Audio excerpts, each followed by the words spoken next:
भाजपा जिला कार्यालय में जिला अध्यक्ष प्रीतम चौहान की अध्यक्षता में एक बैठक आयोजित की गई।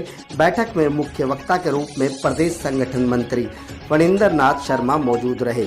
इस अवसर पर उनके साथ जिला प्रभारी मुकेश गौड़, प्रदेश प्रवक्ता वंदना पोपली, पीपीपी कोऑर्डिनेटर सतीश खोला भी मुख्य रूप से मौजूद रहे। जिला प्रभारी मुकेश गौड़ ने कहा कि प्रदेश में भाजपा सरकार ने 9 साल का कार्यकाल पूरा कर लिया। उन्होंने कहा कि देश के यशस्वी प्रधानमंत्री नरेंद्र मोदी के नेतृत्व में केंद्र सरकार व मुख्यमंत्री मनोहर लाल खट्टर के नेतृत्व में प्रदेश में चारों ओर विकास की गंगा बह रही है। उन्होंने कहा कि पूरे देश में एकमात्र हरियाणा पढ़ी लिखी पंचायतों वाला देश का एकमात्र राज्य महिलाओं को पंचायतों में 50% की भागीदारी दे रहा है। वहीं प्रदेश प्रवक्ता वंदना पोपली ने कहा कि मुख्यमंत्री मनोहर लाल खट्टर जनता से सीधे संवाद कर उनकी समस्याओं को सुनते हैं।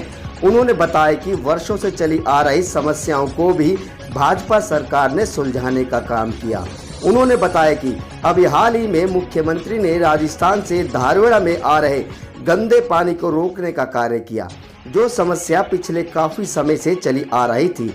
हर जिले में महिला पुलिस थाना तथा साइबर अपराध थाना स्थापित हुआ है। पार्टी ने हरियाणा प्रदेश के अंदर पहली बार हमारी सरकार बनी। जब सरकार बनी तो विपरीत परिस्थितियों में हमने सरकार हरियाणा प्रदेश के अंदर व्यवस्थाओं को संभाला था। उस समय की सरकारों ने, उससे पहले की जो पूर्व की सरकारों ने जिस प्रकार काम किया, जिस प्रकार प्रदेश के अंदर व्यवस्थाएं खड़ी की, हम सब के सामने एक चुनौती थी कैसे इस प्रदेश को देश के अग्रणी राज्यों में लेकर के आए।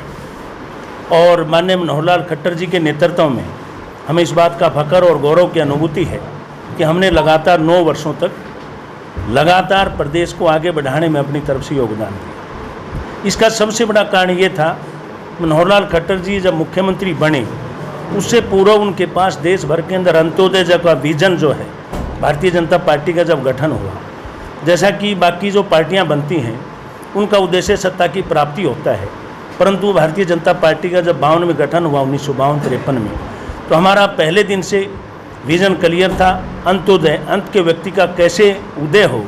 इन्हीं सभी कार्यक्रमों को लेकर के मनोहर लाल खट्टर जी के नेतृत्व में हमने प्रदेश के अंदर काम को संभाला और आगे बढ़ाने का काम किया।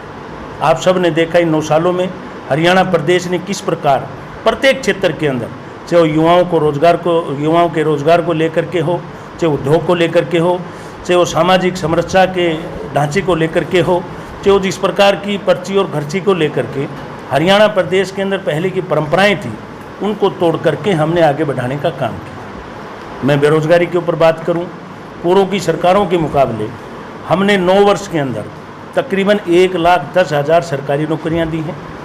1,17,000 हमने कौशल विकास के तहत लोगों को रोजगार दिया है और 60,000 भर्ती प्रक्रियाएँ अभी प्रस्तावित हैं जो आने वाले कुछ समय के अंदर लग जाएंगे। वहीं हमने लोगों को स्वावलंबी बनाने के लिए नौजवानों को हमने प्रधानमंत्री कौशल विकास के तहत या स्टेट गवर्नमेंट की तरफ से विभिन्न डिपार्टमेंट के अंदर कौशल विकास के काम किए हैं। हमने ब्लॉक स्तर के ऊपर जाकर के रोजगार के मेले लगाए हैं, बैंकों को साथ लेकर के उनको हमने बैंक लोन दिलवाने का प्रयास किया है और जो हमने कमिटमेंट अपने घोषणा पत्र के अंदर किए थे करीब हम उसके नज़दीक भी हैं। कुछ चीज़ें कम हैं वो हम पूरा करने का काम करेंगे।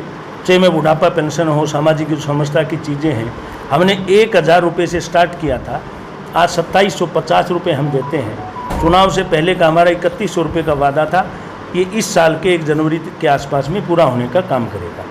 वहीं हमने पहले जैसे BPL कार्ड था, BPL कार्ड के लिए जहाँ पर BPL कार्ड पाना कोई योग्यता, उसका आय का पैमाना नहीं था, किस व्यक्ति की कितनी राजनीतिक पहुँच है, दो येलो कार्ड या गुलाबी कार्ड, पीला कार्ड जो बनेगा उसकी पहुँच के आधार पर होता था। हमने इसकी छटनी को किया है। जैसे कि आपको तो ज़्यादा पता होगा, ये तमाम जो काम PPP के जो काम हैं इस प्रकार के, इन सब काम को आपके ज़िले के अंदर ही सतीश खोड़ा जी प्रदेश की तरफ से काम देखते हैं, तो हमने इन तमाम चीज़ों को नज़दीक ला करके पोर्टल के माध्यम से आम जनता तक पहुंचाने का काम किया है। जी देखिए, मुझे लगता है कि ये कहना कि रेवाड़ी का विकास कार्य नहीं हुआ ये बहुत गलत हो जाएगा। अगर आप रेवाड़ी विधानसभा की बात करें या डिस्ट्रिक्ट की बात कर रहे हैं, तो मुझे लगता है कि पिछले 9 सालों में जितने विकास के कार्य कराए गए हैं हमारी सरकार के द्वारा, चाहे सड़कों का बनाना हो, चाहे जो कॉलोनीज़ हैं उनको नियमित कराना हो, और ज़्यादा दूर नहीं, अभी मुख्यमंत्री जी आए थे, हमारा जो धारुएड़ा का गंदे पानी का जो प्रॉब्लम इतने समय से चली आ रही थी, जो कि एनजीटी में जाकर अटक गई थी और जिसकी वजह से जो राजस्थान सरकार है बार बार उस पानी को भेज रही थी और मान नहीं रही थी। यहाँ पर कांग्रेस के जो नेता हैं वो बैठकर यहाँ पर अलग राजनीति करते थे और वहाँ से गंदा पानी हरियाणा में भेजा जाता था एक दिन के अंदर उसको दीवार लगाकर, क्योंकि हमारे पास फिलहाल वही ऑप्शन था। उस पानी को रोकने का काम किया। अवैध कॉलोनी जो है विकसित की गई हैं, एम्स आने वाला है, जो कॉलेजेस हैं खुलने की बात है, स्कूल्स खुलने की बात है। अगर बावल में आप चले जाएं तो वहाँ पर सेक्रेटेरिएट्स नए बने हैं। तो ये तमाम तरह के विकास कार्य जो हैं वो पूरे रेवाड़ी ज़िले में कराए गए। हाँ, ये हमारा दुर्भाग्य रहा कि रेवाड़ी विधानसभा में हमारा अपना विधायक नहीं है, लेकिन कहीं पर भी आप ही देखिए, वो खुद ही बोलते हैं कि मैंने इतनी सड़कें बनवा दी। कहाँ से? वो विपक्ष में रहते हो, कहाँ से बनवा सकते हैं? अगर 5 करोड़ का जो अमाउंट उनको दिया गया है वो लगाया गया तो भारतीय जनता पार्टी की सरकार के द्वारा दिया गया है। जब हम बात करते हैं कि सभी को हम साथ लेकर चलने की बात करते हैं तो उसमें पूरे हरियाणा की बात होती है, चाहे वो किसी भी पार्टी का विधायक हो, लेकिन फंड्स जो हैं वो सब जगह भेजे गए हैं। तो यहाँ के विधायक खुद ही बोलते हैं कि मैं ये सड़कें बनवा रहा हूँ, मैंने ये प्रस्तावित की हैं।